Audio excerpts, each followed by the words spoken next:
Hello everyone, welcome to Scratch Builders on the Workbench. This is my little series here on YouTube, little companion series to my written version of Scratch Builder Monthly, which is just a very informal publication that I have on Wargames Vault, and it's a collection of articles that I write on scratch building, and I put a lot of photos and step-by-step projects and all that. And I also have some single project issues as well. So this video is kind of a companion series to it.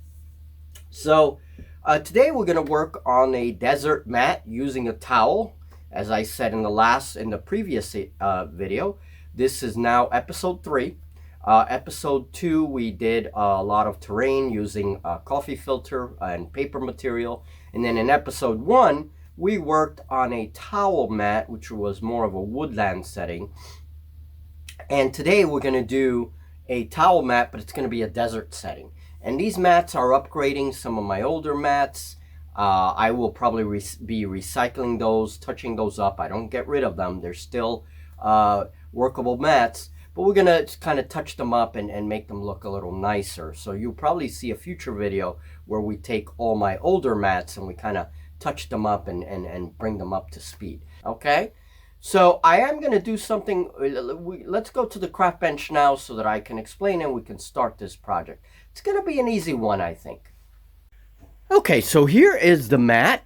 Okay, we have some of our equipment here. And here is the mat. Nice big towel. It's going to be recycled, and I've been given permission by Julie to take this mat. The first thing I did is just fill this up with glue, and we want some of it to affect the little texturing here. So this is just to hide this part because of course it's a towel and it's going to have these like rims and stuff. All right, so that's the first step.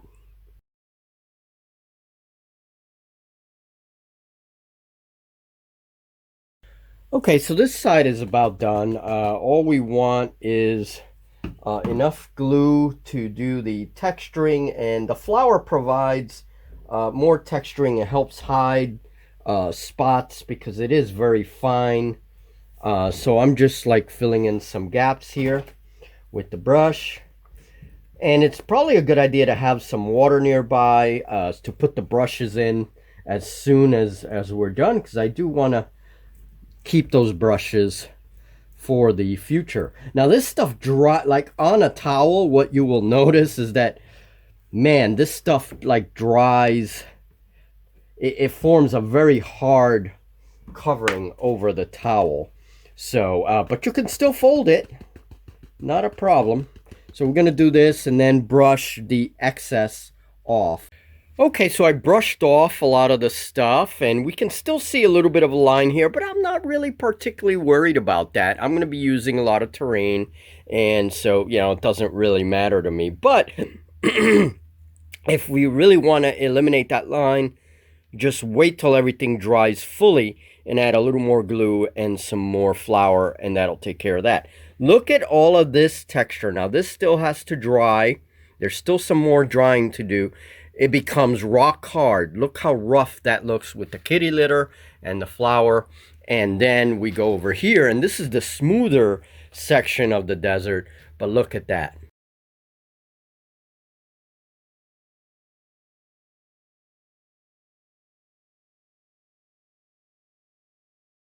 So I did a couple of blotches of black spray paint, okay, especially along the sides. So now I'm going to do the other color, which is the tan, and that's the primary color. But this is just to provide a little shade, okay? So I'm going to do now the primary color. Okay, so I used a satin smoky beige, okay, and spread a little bit too much here, but we're going to let this all dry, and I'll go back to it a second time. We see the shading patches underneath. And now I just have to let everything dry and come back to it. So deserts are varied. They are classified depending on the amount of rainfall they get, and this leads to usually a dominant form of vegetation, which then is used to classify that desert.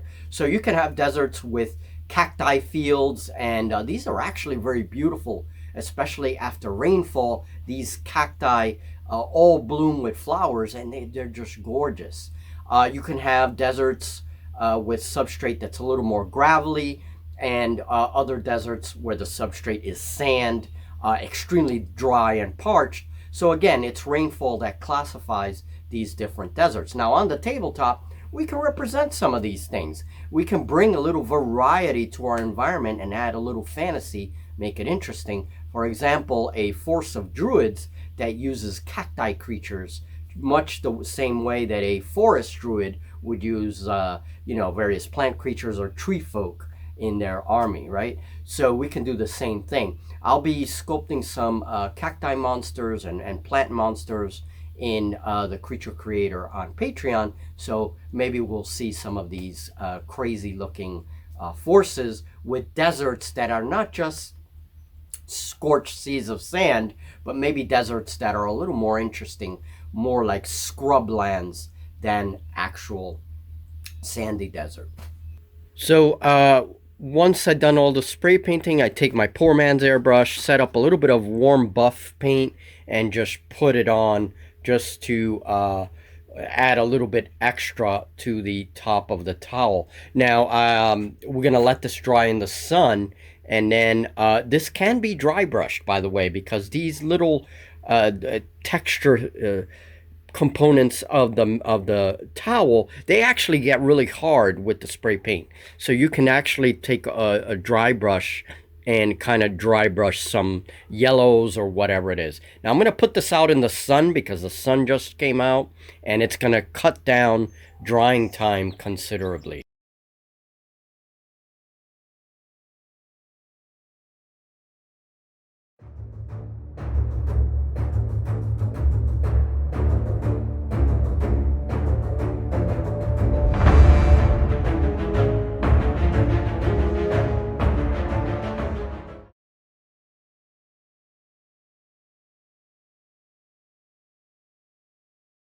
And so that's like a temple. And then we have our pyramid, which I made for Reaper Miniatures for Nefsokar. And, so like that. That's just another example of a desert table. And then we remember this little rock from last week's on the workbench. That was the little desert rock. So if you notice, the matte coloring also matches a lot of my terrain. There's like the reds and browns and yellows that a lot of the terrain has as well. Now, to make my hills, normally I would use books, but sometimes if I don't want things to be so square, I use this stuff, these trays. I save these. I do a lot of things with these things, and basically that's what I do. And it gives the hills, makes them a little bit rounder, so they're not so squarish. All right, so the white part reminds me a little bit of like the salt that's on the surface of some deserts. So like the remainder of brackish lakes, temporary brackish lakes that have evaporated and left behind all of these like salt deposits. Not bad. Not bad for a recycled towel. All right, and here's another possibility. And usually for this, I like to sprinkle a little bit of gravel there. It's no big deal at all. And this has a more exaggerated like gorge in the middle, and just a bunch of stuff underneath to make the different elevations. And I like to decorate the tops with terrain just to give a little more interest. Now this is a little squarish, but what I do, I also have ways of decorating these sides, and I'll show that in the future, but not bad. I mean, these are some of the possibilities with this kind of like towel terrain, so yeah, and it has a nice little like gorge in between both of those areas, and so it is an interesting setup, and you can do a lot with these towels.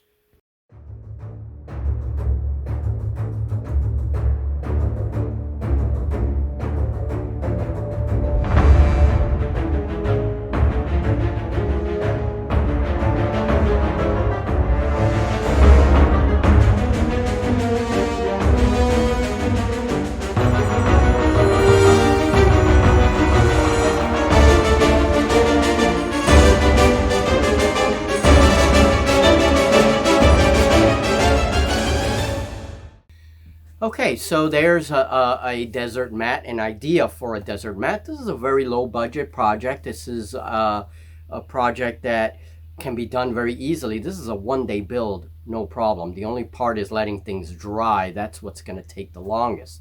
Now I added more flower patches to my mat because I like the texture that it gives, but you don't have to go that route. You can also use just regular white glue, the tacky glue, do it in patches, and with your brush staple it well. What happens is those filaments get agitated and they form all kinds of different textures, and it looks pretty good. And then once it dries up, remember, this stuff is not coming off. These towels, they absorb this stuff and it holds on pretty well. Once that glue dries, you can dry brush it and you get an interesting texture associated with that. So you don't have to use the kitty litter or the flower if you don't want. Now the kitty litter becomes very useful on the sides, but you can find other ways to actually texture that. I use ace bandages a lot. So I use ace bandages to make trees and tree bark. So that'll be a future video, but those ace bandages also work very well for roads and for making blotches of textured areas in your mats, okay? And it's flexible even when you hot glue it and all that stuff, okay? So more on that in the future, a lot more ideas. Next week there won't be any on the workbench because I have to sit down and write Scratch Builder Monthly for May. I have to finish it up.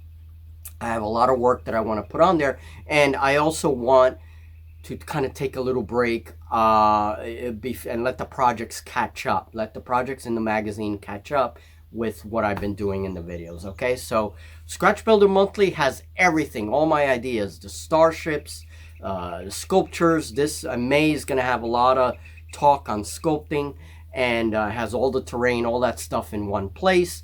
And then Patreon has my sculptures and other bonus videos that are only seen on Patreon. Of course, the YouTube channel has On the Workbench and a couple of other videos that are seen here. So including the Starship Creator, I think, will come to YouTube.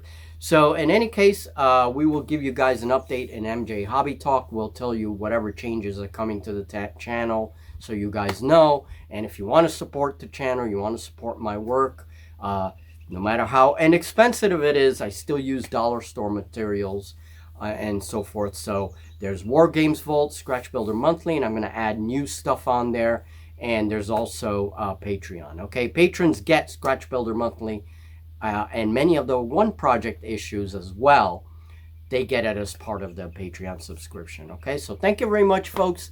I'll see you in a couple of weeks with a new On the Workbench, and we're going to start thinking about some big projects that are coming to the tabletop. So thank you very much, and we'll talk very soon.